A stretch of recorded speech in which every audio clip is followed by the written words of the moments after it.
Hello friends, कैसे आप लोग? उम्मीद है अच्छे होंगे। आज हम देखेंगे maths concept quadratic equation chapter number 4 है, क्लास 10th का। Okay, part number 2 video. तो फर्स्ट पार्ट तक हमने इसका डिफिनीसन देखा था और द्विघात समीकरण का व्यापक रूप और द्विघात समीकरण का गुणांक कैसे निकलता है वो आज हम देखेंगे। द्विघात समीकरण कितने प्रकार के होते हैं पहले ये देखेंगे। ओके, तो यहाँ पर हम लोग लिख लेते हैं द्विघात समीकरण का प्रकार और प्रकार का नाम। शुद्ध द्विघात समीकरण और मिश्रित द्विघात समीकरण। तो ये रहा हमारा शुद्ध द्विघात समीकरण और मिश्रित द्विघात समीकरण। अब शुद्ध द्विघात समीकरण का कुछ एग्जाम्पल हम लोग देख लेते हैं। जैसे में ये 4x² + 9 = 0 और ये ax² + c = 0। ये क्या हो गया हमारा शुद्ध द्विघात समीकरण। और मिश्रित द्विघात समीकरण जैसे में मिक्स हो गया बहुत सारे समीकरणों के, जैसे में ax² + bx + c, ये मिश्रित द्विघात समीकरण का एग्जाम्पल हो गया। क्लियर है। अब हमारा नेक्स्ट टॉपिक है द्विघात समीकरण का हल। तो ये रहा हमारा द्विघात समीकरण का हल। इसमें क्या देखेंगे, चर x का वह मान जो समीकरण को संतुष्ट करेगा वही तो द्विघात समीकरण का हल होगा। तो इसे हम लोग लिख लेते हैं वर्ड में चर x।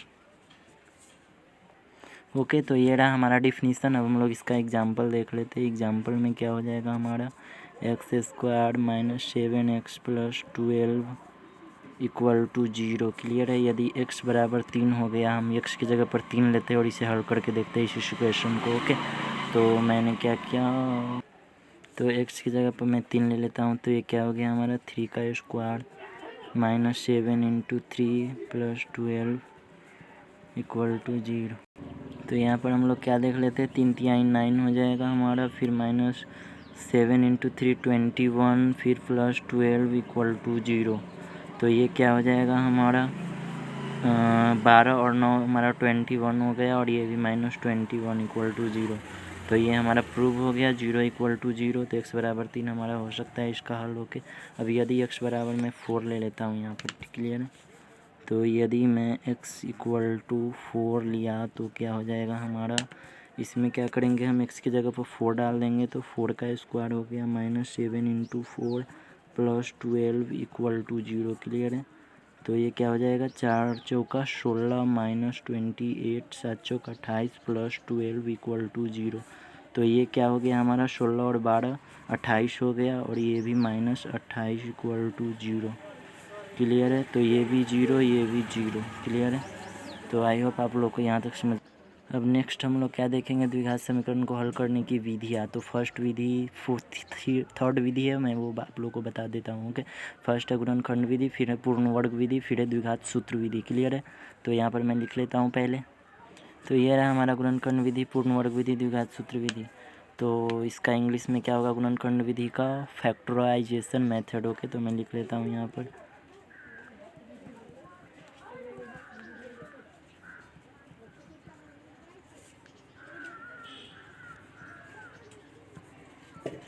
और ये पूर्ण वर्ग विधि का क्या हो जाएगा इंग्लिश में, कॉम्प्लीटिंग स्क्वायर मेथड। ओके, तो यहाँ पर मैं लिख लेता हूँ COMPLETING,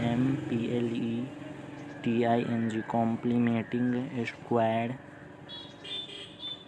मेथड।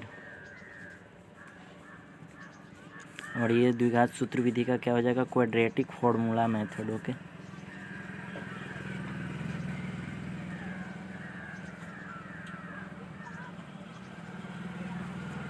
तो फर्स्ट हम लोग देख लेते हैं गुणनखंड विधि। क्लियर है। तो ये रहा हमारा क्वेश्चन, 3x² - 5x + 2 = 0। तो इसे हम लोग हल कर। तो क्वेश्चन हमारा क्या था, 3x² - 3x और -2x + 2 = 0। ये इस फॉर्म में टूटेगा। ओके, क्वेश्चन था हमारा 3x² - 5x + 2 = 0। तो ये -5 को मैं -3 और -2 में तोड़ सकता हूँ। क्लियर है। तो यहाँ पर हम लोग क्या ले लेते हैं, 3x का कॉमन ले लेता हूँ। तो यहाँ पर x और यहाँ पर -1 बच जाएगा। ओके, और यहाँ पर -2 मैं कॉमन ले लेता हूँ। तो यहाँ पर भी x -1 बच जाएगा। क्लियर है। तो यहाँ पर मैं इसको एक तरफा और इसको एक तरफा ले लेता हूँ। तो ये 3x - 2 और ये x -1 हो जाएगा। क्लियर है। तो यहाँ पर मैं इसको अलग इक्वल टू और इसको अलग इक्वल टू करके निकालता हूँ। तो 3x - 2 = 0।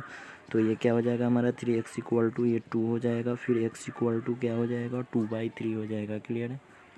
ये x का वैल्यू निकल गया। ओके, और यहाँ पर भी मैं निकाल लेता हूँ x माइनस 1 इक्वल टू 0, तो x इक्वल टू 1 हो गया। क्लियर है, तो 2x का मान आया। ओके, इस समीकरण के 2 हल हो गया था। यहाँ पर हम लोग लिख लेते हैं, अतः इस समीकरण के इतना। ओके, अब यहाँ पर हम लोग जांच लेते हैं। ओके, तो यहाँ पर जांचने के लिए हम लोग को क्या करना पड़ेगा, तो देखिए मैं करता हूँ जांच।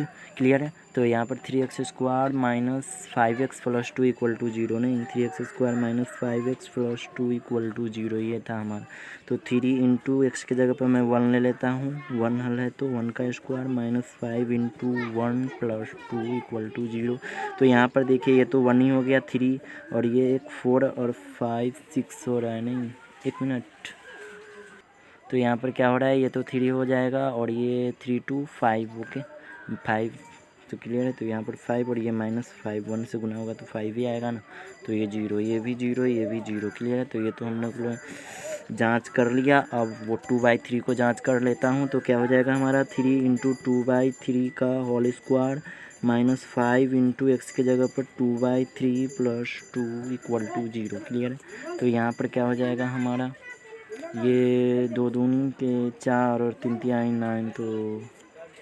तो यहाँ पर हम लोग क्या करेंगे, 3 इंटू 2 दूनी के 4 और 3 तिहाई के 9 माइनस 5 दूनी 10/3 प्लस 2 इक्वल टू 0। क्लियर है, तो यहाँ पर क्या हो जाएगा हमारा 3 तिहाई 9, तो ये 4/3 आ गया, और ये आ गया माइनस 10/3 प्लस 2/1 इक्वल टू 0। क्लियर है, हम लोग सभी का ले लेते हैं एक साथ, लॉस है तो 3 हो जाएगा, ये 4, ये माइनस 10 और ये 1 3, तो 3 दूनी के 6 हो गया प्लस 6 इक्वल टू 0।